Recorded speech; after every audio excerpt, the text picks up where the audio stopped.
From the opinion pages of the Wall Street Journal, this is Potomac Watch. The social media app TikTok is a hit, but is its time up in the U.S.? Plus, President Biden considers sending Patriot missiles to Ukraine. Welcome, I'm Kyle Peterson with the Wall Street Journal. We are joined today by my colleagues, columnist Kim Strassel and editorial board member Kate Batchelder-Odell. Happy Friday to you both. China's ownership and control over TikTok has been a point of controversy back at least to the Trump administration, but now it seems like Washington might have gotten the political will to do at least something about it. The Senate on Wednesday passed a bill to ban TikTok from government devices. That may get a vote here shortly in the House. It was by unanimous consent in the Senate. It's a bill from Missouri Republican Senator Josh Hawley. There are states that are making similar moves in recent days. Here's New Hampshire Governor Chris Sununu. New Hampshire is joining the growing list of states that have banned TikTok and other Chinese companies from state government devices and networks. This move will help preserve the safety, security, and privacy of the citizens of New Hampshire. And then there is also a bill by Florida Senator Marco Rubio to ban TikTok from operating entirely inside the United States. And here is Senator Rubio to make his case. I want to ban TikTok for a very simple reason. They allow the Chinese Communist Party to gain access to all of the private data on any device in America that's using TikTok. That's our kids, that's phones connected to our kids' phones, and that's a national security threat, but it's a direct threat to our way of life, our economics. It's allowed them to interfere in the midterm elections. This company should be banned. I don't know why they're allowed to operate in the United States. Kim, what do you make of these arguments? And I suppose there are sort of separate tranches of arguments because there's a case that TikTok is a propaganda coup for the Chinese Communist Party, which I think is separate from the argument that it's a security risk to U.S. users and then particularly to government employees. Yeah, so put me in the camp of believing that this Senate action, which hopefully will be quickly followed by the House, is long overdue, at least with regard to the question of whether or not there should be a ban of this app on government devices. The reason that this is overdue is because everyone knows and has known for a very, very long time that TikTok is a problem. They have made claims that the data that they take is only held in the United States. That's been proven to be bogus with different reporting and even some admissions by their own people. They are basically have to comply with China's surveillance requirements. They have staff in a location there. And so it's pretty obvious that China, if it hasn't done already, has the ability to access this data whenever it wants. That is a massive security risk. And the only reason that this hasn't been dealt with sooner is because for quite some time now, this government body called the Committee on Foreign Investment in the U.S. has been working with TikTok to try to come up with some deal that the United States felt would then safeguard U.S. information to let this problem potentially go away or just watch it a little bit more closely. That has really gone nowhere. And so finally, Congress is now acting. You're seeing states now acting.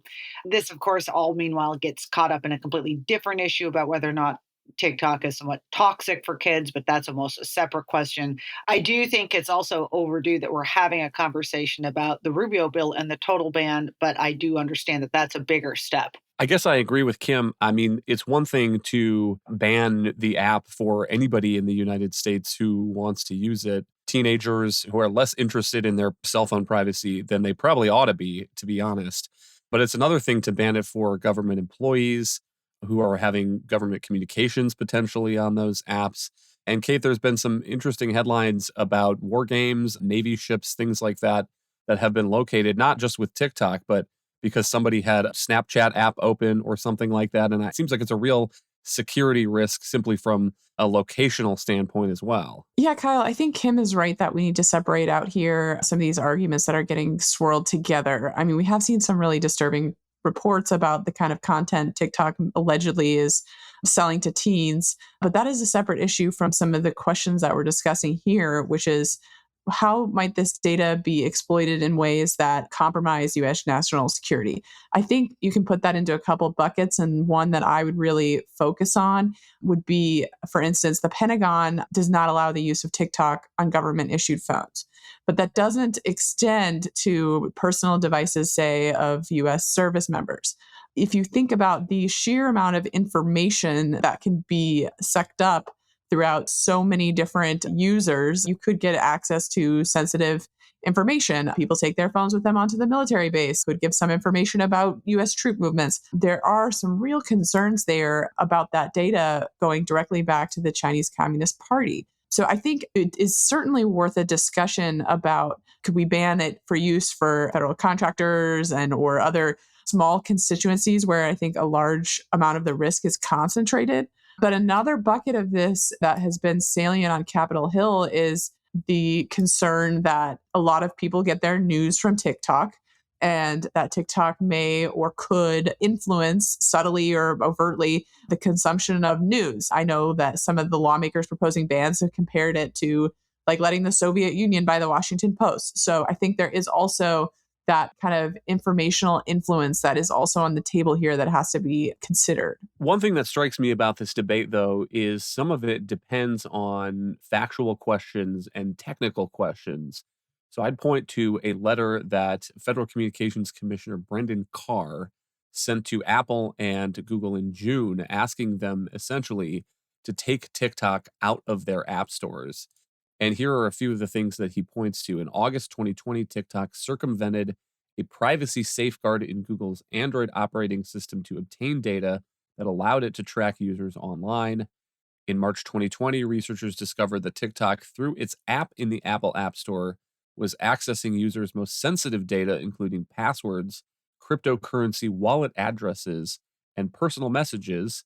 Then there are other allegations that data from US users of the app gets essentially vacuumed up and transferred to servers in China, that it's accessible to people working at the TikTok parent company in China who may be acting at the behest of the Chinese Communist Party. And Kim, I would be curious to see some responses to those questions. I mean, if there's a flaw in the Apple operating system that allows TikTok to access people's passwords, cryptocurrency, wallet addresses, personal messages, I would think that that would not only be a security problem from the US government standpoint, but also a problem from Apple's standpoint as a maker of this product that it's selling to people, partially on the basis of its privacy protections. Yeah, well, part of the problem here is that Apple also relies on app developers to comply with various things that it sets out. And that is the commissioner's point in this letter, which is he's making the argument that TikTok is already violating certain requirements that Apple and Google have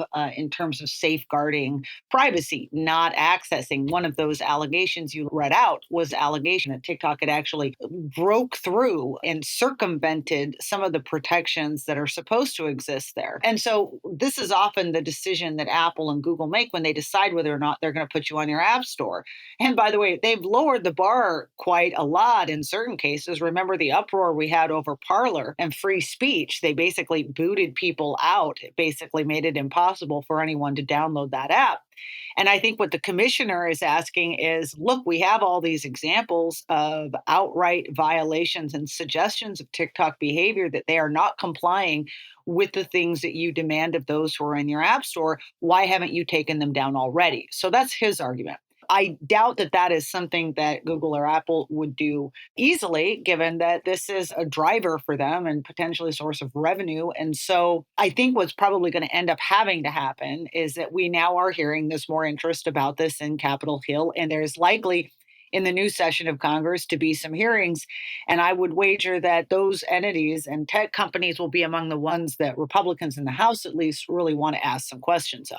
Kim, you read my mind. Whether it's the Republican House or the Democratic Senate next year, I don't know if Marco Rubio is on a committee where he could fire out some hot questions on this. I feel like this is a place where Congress could do some good by getting representatives from the phone companies, getting representatives from ByteDance and its partners in the U.S. up to really answer some of these factual allegations. And I think that that would not only inform the debate on Capitol Hill about these questions about whether to ban TikTok from operating in the U.S., whether to ban government employees from having it on their work phones, their personal phones.